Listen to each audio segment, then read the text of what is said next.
Today we're going to learn some really interesting and fun expressions that native speakers use all the time. They make your English sound more natural and fluent. For example, have you ever heard someone say, "Patience of a saint," or "Go the extra mile"? These are ways to express ideas in a colorful, creative way. By the end of the lesson, you'll be able to use these expressions to sound more like a native speaker and to understand them when you hear them in conversations. Would you like to be a teacher? Teaching is something I could see myself enjoying. I love sharing knowledge and helping others grow, so stepping into that role wouldn't be too much of a stretch for me. That said, it's a tough job, and you really have to have the patience of a saint. Do you think you could be a teacher? I believe I could be a teacher, though it would take some getting used to. I'm good at explaining things, but managing a classroom day in and day out could be a different ball game altogether. It's a job that requires a lot of dedication. Did you have a favorite teacher? Yes, my favourite teacher was my high school English teacher. She had a knack for making literature come alive, and I was always on the edge of my seat during her lessons. She really sparked my love for reading. How does this teacher help you?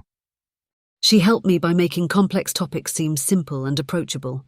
Her enthusiasm was contagious, and she always went the extra mile to ensure we truly understood the material. It made a world of difference for me. Patience of a saint. This phrase is used to describe someone who has an extraordinary amount of patience, usually in difficult or trying situations. Examples. As a parent, you need the patience of a saint to deal with young kids all day long. My boss must have the patience of a saint to put up with all these last-minute changes.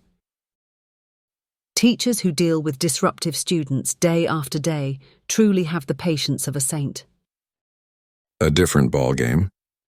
This idiom means that a situation or task is completely different from what was previously experienced or expected. It often suggests something more difficult or challenging. Examples.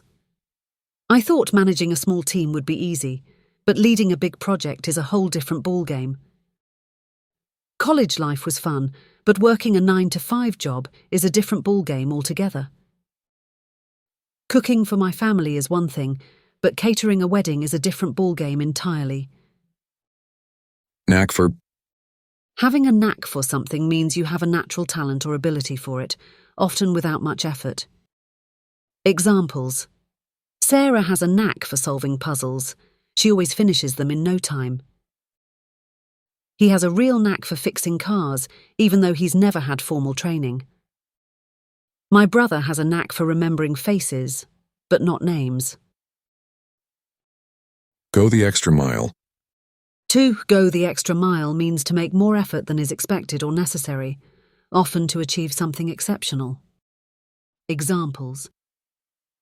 Our teacher always goes the extra mile to make sure we understand the lessons. The customer service at that store is amazing. They really go the extra mile to help you. When you're passionate about something, you don't mind going the extra mile to succeed. On the edge of my seat. This phrase is used to describe a feeling of suspense or intense interest, where you're very eager to see what happens next. Examples. The movie was so thrilling that I was on the edge of my seat the whole time. I was on the edge of my seat during the final moments of the football game.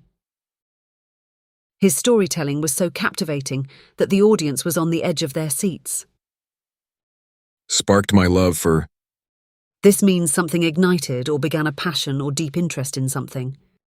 Examples. That book really sparked my love for science fiction. My grandmother's cooking sparked my love for trying new recipes. His art class sparked my love for painting, and I've been doing it ever since. Not too much of a stretch.